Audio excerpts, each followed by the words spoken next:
Well, thank you very much. I want to first say that all of us must respect lives because lives come from God. And right now, we should also respect emergencies. When it's an emergency, actually, ways should be given, just like somebody talked about ambulance. You have to give way to ambulance because it's trying to save life. It's rushing for life. So this is also the same. For me, right now in Gulu City, we want to see that the people of Gulu City also rise up to be counted among the people who are, do I say, requesting or demanding that doctors should be released.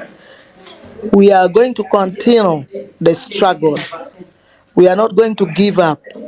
So tomorrow we already have an activity that we are going to do in Gulu City, simply because in Parliament at times it's just the work of this one person, the one person who has to give order from above.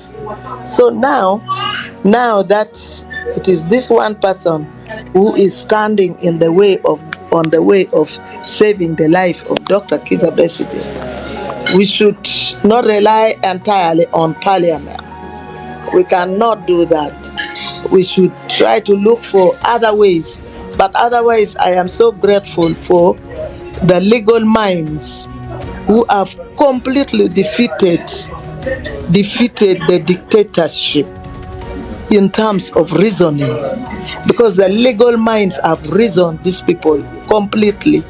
And I must say I'm very grateful also to the judiciary, especially the Chief Justice, who decided to stand his ground according to the laws, not according to maybe order from above. He will always walk with his head up for standing for the truth. Yes, for Attorney General, it was the Attorney General who took this case to Supreme Court, the case of the Honorable Member of Parliament.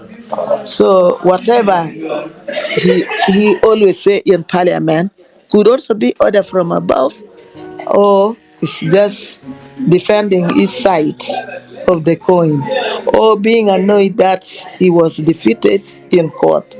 Really, he is supposed to advise even Parliament.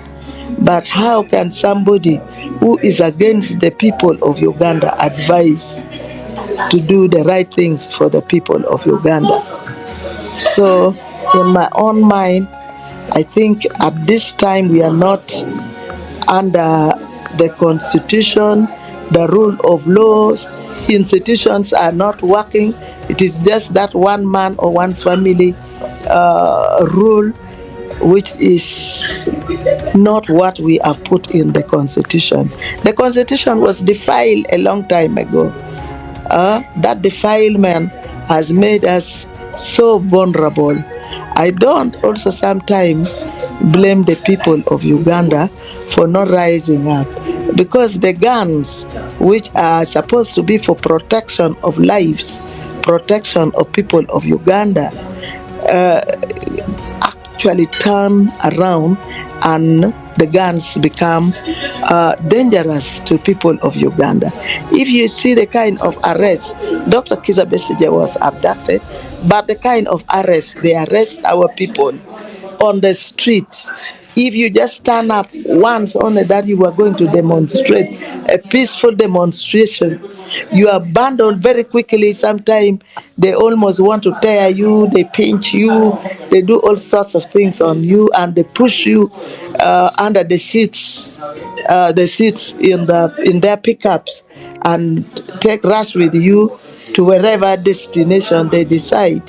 So This is not how institutions should work. We should allow institutions to work.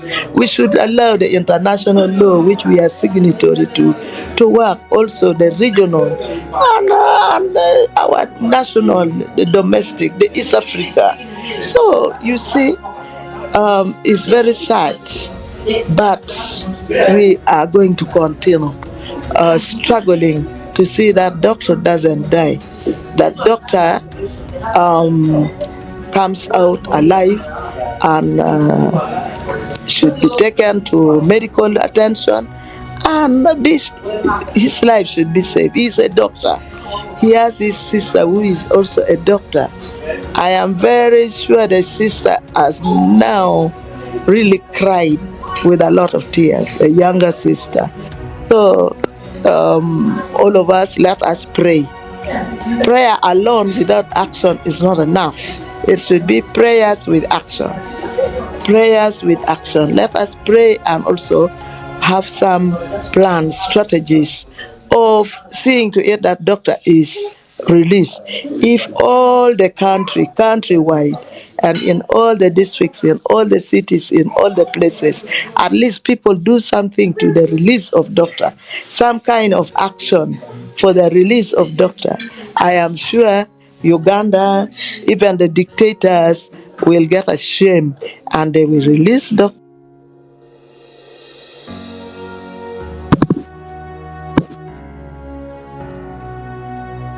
Honorable, are you still there?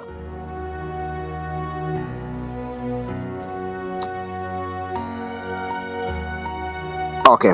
I think Honorable has had an issue with her network there, but she was just concluding.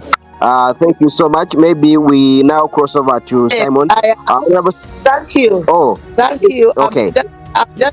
I'm just saying bye to everybody, my son, Kizza. Thank you very much for the articulation. And Opoka, thank you so much. Honorable Stella, our gender minister.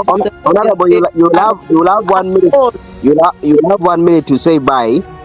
Just stay on. Let's listen to. All right. Okay.